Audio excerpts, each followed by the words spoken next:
දුවන්න විතරක් ලෑස්ති වෙන්න බා. මම ඔක්කොම දැනගෙන යාවේ. උඹලු නේද මේක මේ ලොකුවටම ෆෝන් බෙදන්නේ. ෆෝන් බෙදනවා මම? ඔව් උඹ තමයි. දන්නේ නැද්ද ඕ නීතියෙන් තහනම් කියලා? පිස්සුද සර් මං උවට සම්බන්ධ නෑ. සම්බන්ධ නෑ. උඹ ගැන ලොකුවටම දන්න එකෙක් තමයි මට මේ ඔත්තුව දුන්නේ. කවුද සර්? ඒව කියන්න පුළුවන්ද මිනිහෝ?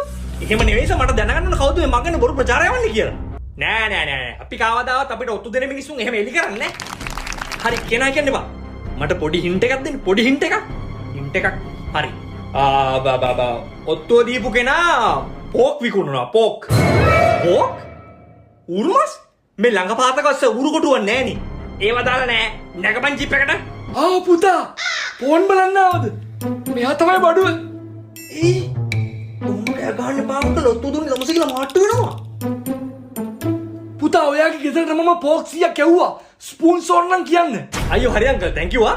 පෝක් 100ක්? මොකද ගෙදර පාටියෙත් ඔච්චර උරුමස්. ඒව දාලා නැගපන් ජිප් එකට. ෆෝක් ගෑරුපු. මේ ස්ටැන්ලි අංකල්ට ෆයන්න ශබ්ද කරන්න බෑ.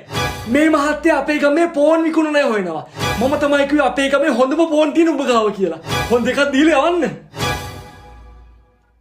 ඔයි. තමුසට ෆයන්න ශබ්ද කරන්න බැරිද? බෑනි පුතා. Park you. Vagabundo.